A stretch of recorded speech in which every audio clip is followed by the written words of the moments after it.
If you want to study abroad, you need to watch this video. Last year, I went to Australia for 6 months and I lived there all by myself based on a study abroad program, and I am here to share with you all of my information and all of my knowledge on the topic. So, here we go. I always get questions on my channel asking me about studying abroad, how to do it, why to do it, where to do it, when to do it. And I think I'm going to answer them all today for you because I feel like that is what the people want, and so I'm here to deliver that for you. So the reason I wanted to study abroad is because I've always loved to travel. I've travelled in my gap year, I've travelled while I've been at uni, and I just thought, what a better way to have that experience than to go to another university and live there and learn there and meet new people there. Honestly, could not recommend it more. Like, studying at 2 different universities is such an invaluable experience, and even if it doesn't go exactly the way you want it to, either way it's going to be a story to tell and it's going to be so amazing. So if you're pondering whether you should do it or not, if you have the opportunity, 100% I would say go for it.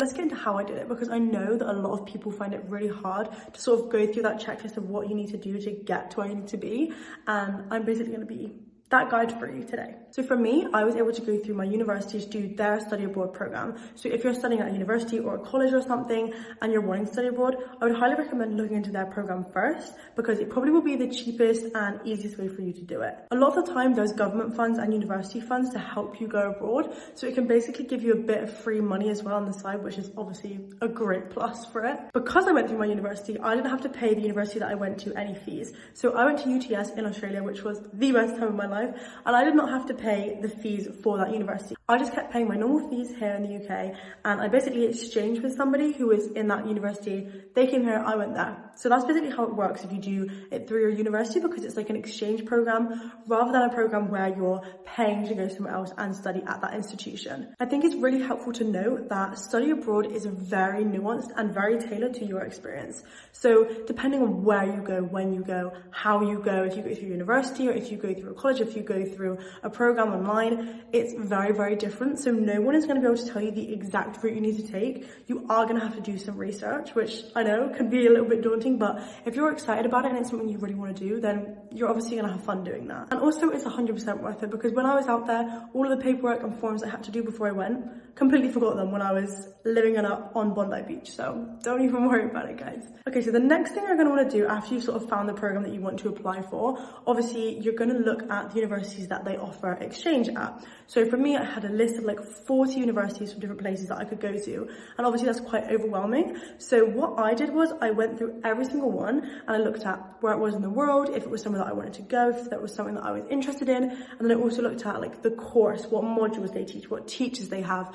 I also looked at the area, so like where I'd be living, what kind of student accommodation it was, because in a lot of places it's very, very different. Like I said, it's very tailored. So in Australia, it was only private accommodation. They didn't have on campus. So that was something to note. Whereas in America, for example, a lot of the places that were being applied to from my university, you had to live on campus to do the exchange, because that's just how it worked there. And you also had to live in a dorm with somebody. So obviously it depends on like what your budget is, what your like constraints are, if you want to live alone, if you want to live with somebody, if you want to like have that community, if you want to like go further away, if you want to stay closer to home, whatever way you want to do it, you kind of have to find out which place you want to go based on your own personal wants and needs. So that's how I narrowed it down. Basically, I just looked through everywhere, made sure that I was crossing off the list of places that I didn't want to go, just so that I knew I wasn't jumping ahead. Because for me, from the start, I knew I wanted to go to Australia, but I was like, it's not really fair on myself if I don't check out all the other places first as well, just to like cross them off the list and make sure I didn't want to go there, you know? Studying abroad is obviously a lot more than just the university. It's about the place, it's about the people that you're going to be with,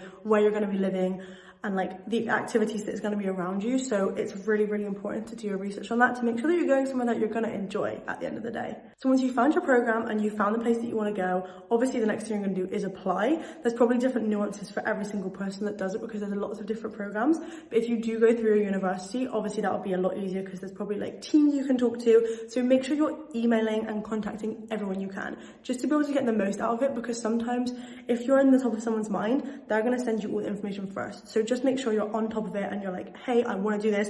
How do I do it? How do I apply?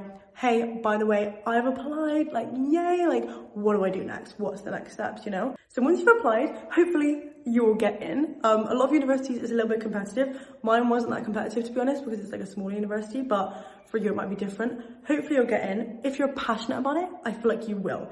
I feel like for me, that's the reason I got to go to the place that I wanted to go to, is because I did all of this previous research, and I didn't just say, I want to go to Australia because it's sunny. I said, I want to go to Australia because it has this module which is going to help me in my career, and I want to move here after, and I want to do this.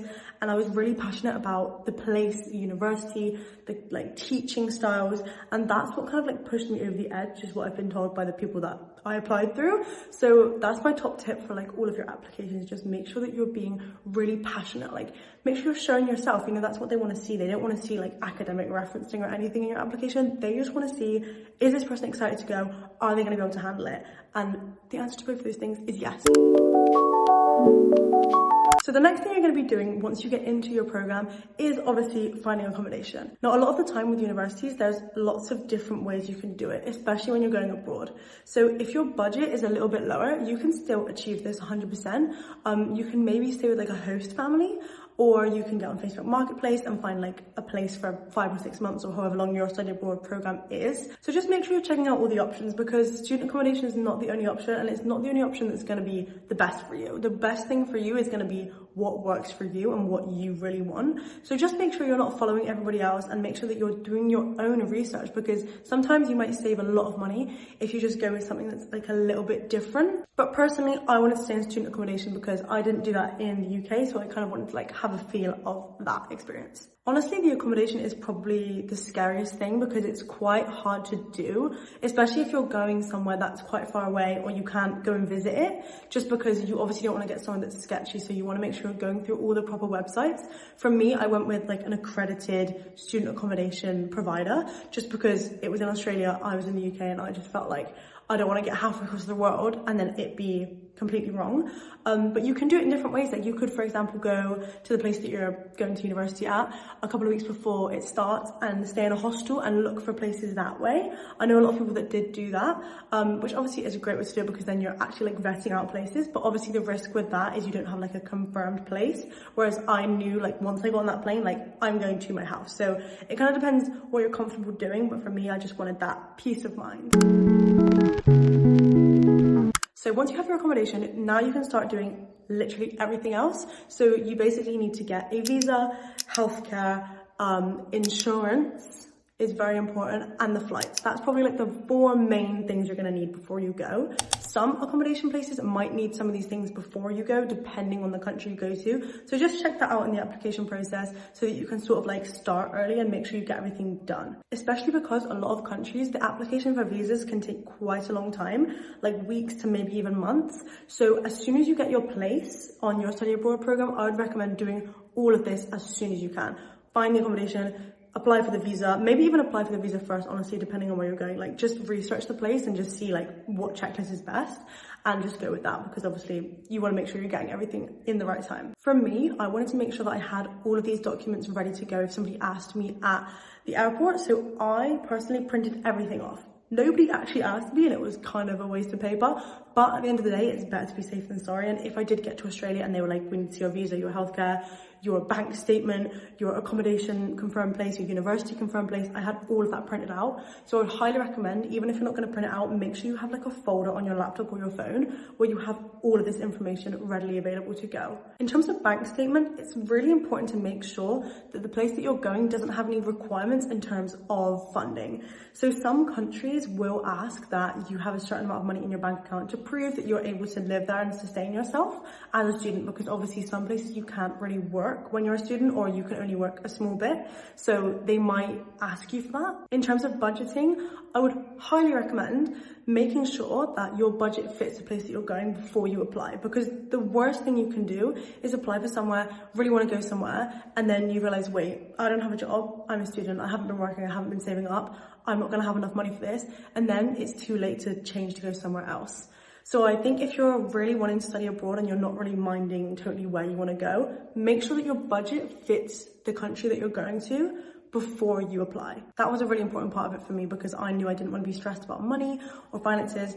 But I worked when I was at uni, so I luckily had those savings saved up. But I knew a lot of people that didn't, and they had to drop out of the program before they were able to go because they realized, oh wait, the budget is not budgeting. So make sure you're doing your research. Again, like research house prices, like do all of this before you even apply, just to make sure that like if I get in, I can actually be excited about it and not have to worry about like, I don't have the funds for that. Okay, the next thing we're gonna do is kind of fun. Basically, what I did was I got on like Facebook groups, I got on TikTok, Instagram, the social media sites, and I was just asking around people who lived in the area, basically just seeing what the vibe is. Like join the local groups, join the Instagram. I'm sure that your university will probably have like an Instagram where they post like student union kind of things and like stuff that's going on the uni, so you can see like what kind of parties it's going to be on, because a lot of the time there's like introductory parties or like freshers parties at the start, which is basically like the first week, it'll be like welcome week, and you go and there's parties, and that's a great way to meet people. So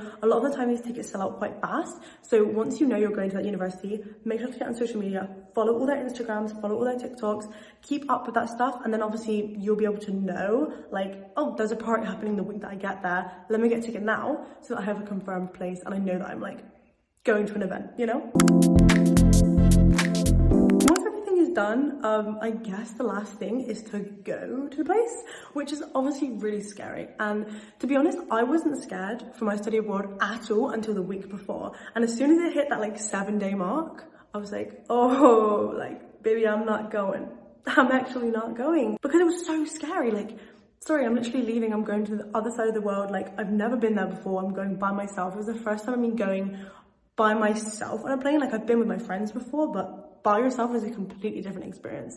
But honestly, as soon as I got through that security and I got like into the airport, I was like, oh my God, this is gonna be the best time of my life, and I'm so excited. So just enjoy those nerves. Like that's what I kept telling myself like that week of and the night before I was like going, I was like, you need to enjoy these nerves, because realistically that means that you're doing something so exciting and so different. And not a lot of people get to experience this kind of thing. You know, studying abroad is so unique and it's such an amazing experience. Not a lot of people get to do that. A lot of people don't even get to go abroad at all. So for you to be able to go to a university and study there and like really immerse yourself in the culture, that is such an invaluable experience, and you should be so happy and grateful for it. But obviously at the same time, you're allowed to be upset. Like you're allowed to be stressed out that you're leaving your friends and your family for a long period of time to go somewhere all by yourself. But just trust me, you're gonna be fine, and you're not gonna regret the experience, because at the end of the day, it's like the coolest thing I've ever done. So once you get that, I would recommend doing every single thing that you can. This doesn't need to be sort of like expensive things or anything like that. Like if you have a hobby, for example, I liked making videos, so I really dove into that. And when I was there, I literally made that like my whole thing, because I was out there and I was like, this is so great, like I want to capture this experience. So that's what I did. But I also saw a lot of people who were like really good artists, and like they would go and like draw different landmarks in the place, or they would go and like experience things like that. Some people would go on a run. Like I would go on a run every day to the opera house, because I was like, I'm literally in Sydney, like what the hell, that's the coolest thing ever. So I would literally go to the opera house. I would like go out with my friends, or I'd go on boat parties, like whatever your thing is, really deep dive into that and see if they have it there, because a lot of the times if you're going to a different city, they still have things that you like, and you can kind of explore that in a new way in a new city. The biggest thing I noticed about myself when I went on study abroad is I was just able to be completely myself. Like I have never felt so alone but so free at the same time. Like I really don't think I would be the person I am today if I didn't have that like 6-month period of time where I was just completely by myself. Obviously I made friends out there, like don't get me wrong, I was having a good time with my friends, but at the end of the day, when you go to bed, you're realizing like, oh, all my family are like not here, and all my friends from home are somewhere else doing something different, and I'm doing something completely by myself, completely alone. And it is quite a daunting experience, but at the same time, it's so freeing, and nothing will ever feel like that. Another top tip is make sure that you're reviewing the materials for your classes before you go there. Just because you've been to university before doesn't mean that you're a pro. And you might be a pro at home, but trust me, in the place that you're going, it will be different. They'll have different teaching styles, they'll have different classrooms, they'll have different assignments. Like for me, at home, I have 3 modules a semester, and around like 2 assignments for each module, so I have like 6 assignments. When I went to Australia, I literally had an assignment due every single week, but it was a different style of assignment. So at first I was like, oh my God, like, how am I gonna do an assignment every week? That's actually insane. And it was 4 classes, so I was like, this is gonna be crazy. But then I realized that it was a bit more opinions based over there, and it was less academic. It was more like, what do you think about this? And like, it was a bit more practical. So once I got in there, I was like a little bit less stressed, but just make sure you're reviewing the content beforehand so that when you go into your class, obviously you're going to be different. Like, you're going to be the foreign one, you're going to be the different person there. And maybe people will look at you differently because you have a different accent, or, you know, they'll be like, oh, there's an interesting person there, I haven't seen them before.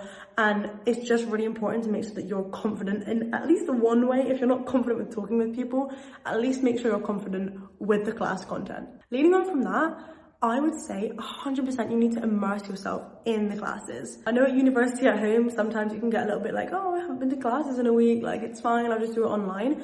But you're only in this university for like a mere matter of weeks or months, and you really need to soak that up. So for me, I was going to every single class, I was taking all the notes, I was putting my hand up a lot. Like, all my teachers, I feel like they knew me, like they knew my name, because they would always be asking me questions because I was so engaged over there.